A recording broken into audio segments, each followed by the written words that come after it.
तो भाई Deadpool and Wolverine के सीक्वल से लेकर डॉक्टर स्ट्रेंज 3 की नई अपडेट तक, थंडरबोल्ट्स मूवी की कास्टिंग रूमर से लेकर वांडा एंड डूम की लव स्टोरी तक, और जेम्स गन की सुपरमैन मूवी के रिगार्डिंग नई अपडेट से लेकर हेनरी कैविल की एमसीयू में कास्टिंग की रूमर तक काफी सारी मेजर अपडेट्स हैं आज के इस कॉमिकास्ट 360 के एपिसोड में। तो भाई देर किस बात की, शुरू करते हैं आज का ये शो। हेलो गाइस, मेरा नाम है अभिषेक और आप देख रहे हैं nerdy insight and this is Comicast 360 episode number 29। So let's begin the show.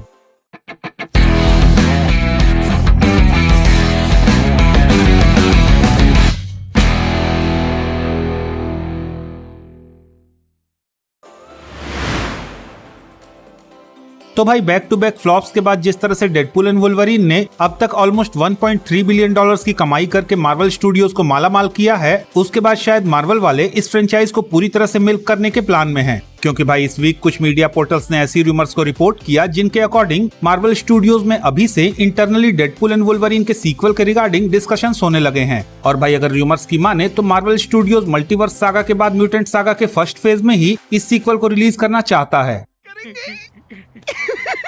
पैसा ही पैसा होगा।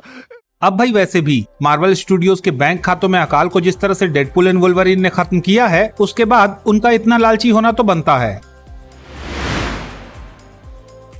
अब भाई अगर बात करें एवेंजर्स डूम्सडे की, तो इस वीक हमें इस फिल्म की शूटिंग शेड्यूल के रिगार्डिंग काफी मेजर अपडेट सुनने को मिल रही हैं, जहां इंडस्ट्री इनसाइडर्स के अकॉर्डिंग इस फिल्म का टोटल शूटिंग शेड्यूल ऑलमोस्ट 5 महीने का होने वाला है, जिनमें से 3 महीने तो रॉबर्ट डाउनी जूनियर ही अपने पार्ट को शूट करेंगे। वहीं भाई अगर फिल्म के मेन हीरोज की बात करें जिनका शूटिंग शेड्यूल ऑलमोस्ट 1 महीने का होने वाला है, तो वो रॉबर्ट डाउनी जूनियर की शूटिंग के बीच में ही अपनी अपनी शूटिंग के लिए आते और जाते रहेंगे। साथ ही भाई रिपोर्ट्स के अकॉर्डिंग एवेंजर्स डूम्सडे की शूटिंग नेक्स्ट ईयर यानी कि 2025 में मार्च से शुरू हो जाएगी। और भाई इस रिपोर्ट से अब ये भी काफी हद तक क्लियर है कि Avengers Doomsday is going to be all about doctor Doom.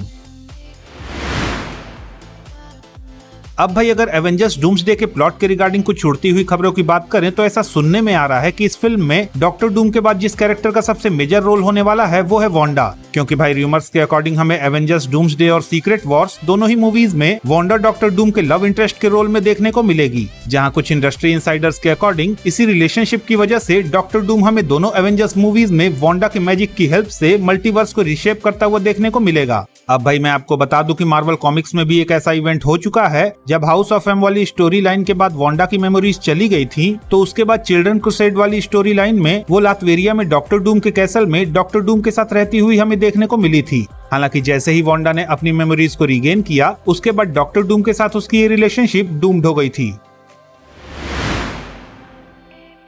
तो भाई इस वीक डॉक्टर स्ट्रेंज 3 मूवी के रिगार्डिंग काफी मेजर अपडेट्स बाहर आ रही हैं, जहां पे प्रोडक्शन वीकली नाम के मीडिया पोर्टल ने इस वीक ये रिपोर्ट किया कि सैम राइमी को मार्वल स्टूडियोज ने डॉक्टर स्ट्रेंज 3 को डायरेक्ट करने के लिए ऑलमोस्ट फाइनलाइज कर लिया है। साथ ही रिपोर्ट्स के अकॉर्डिंग इस फिल्म में डेंजल वॉशिंगटन को डोरमामू के रोल के लिए भी कास्ट कर लिया गया है। ऑल्दो फिल्म में हमें शायद ही डोरमामू का फेस देखने को मिले, क्योंकि पहली डॉक्टर स्ट्रेंज फिल्म में भी हमें डोरमामू एक सीजीआई कैरेक्टर के रूप में ही देखने को मिला था। सो मोस्ट प्रोबेबली इस फिल्म में भी हमें एक बार फिर से डोरमामू का सीजीआई अवतार ही देखने को मिलेगा। बात तो सही है। खैर ऑन द अदर साइड, अब अगर इस फिल्म के प्लॉट की बात करें तो अकॉर्डिंग टू प्रोडक्शन वीकली, क्लिया इस फिल्म में ब्लैक प्रीस्ट नाम की सोसाइटी की मेंबर होगी, जो कि फिल्म में एक मल्टीवर्सल ऑर्गेनाइजेशन होने वाली है, और इसका हेडक्वार्टर कहीं ना कहीं हमें डिस्ट्रॉयड यूनिवर्सेस के नथिंग स्पेस में देखने को मिलेगा।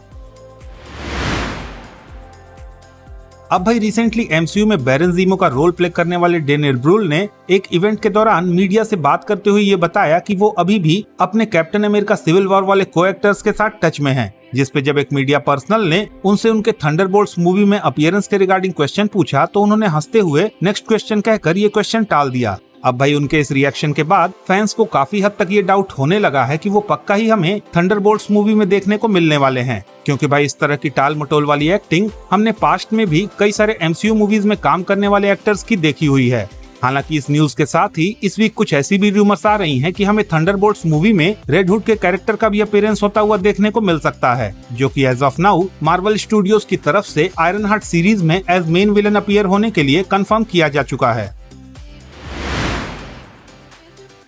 अब भाई डेडपुल एंड वुल्वरीन में वुल्वरीन के वेरिएंट या फिर यूं कहें कि केविल रीन का रोल प्ले करने के बाद इस week my time to shine hello नाम के लीकस्टर ने ये रिपोर्ट किया कि Henry Cavill at present Marvel studio से एक फुल टाइम रोल को लेकर डिस्कशंस कर रहे हैं। हालांकि उनके रोल के रिगार्डिंग एज ऑफ नाउ कोई क्लैरिटी नहीं है, पर फैंस के अकॉर्डिंग ये रोल या तो कैप्टन ब्रिटेन का हो सकता है या फिर म्यूटेंट सागा में साइक्लॉप्स का।